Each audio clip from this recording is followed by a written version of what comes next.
فرمایا والذین هم لاماناتہم وعہدہم راعون، جو نبی کے سچے غلام ہوتے ہیں، جو سچے مومن ہوتے ہیں، جو دنیا میں بھی کامیاب ہوتے ہیں، جو آخرت میں بھی کامیاب ہوتے ہیں، ان کے اندر یہ دو خوبیاں بھی پائی جاتی ہیں۔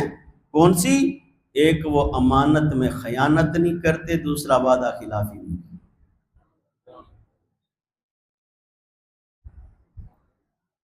امانت میں خیانت بولو بولو نہیں کرتے، اور وعدہ خلافی نہیں کرتے۔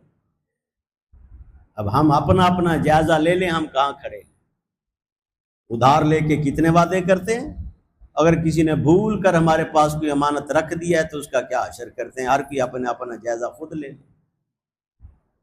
آخری آیت، بات نماز سے شروع کی تھی اور نماز پر مکمل کی۔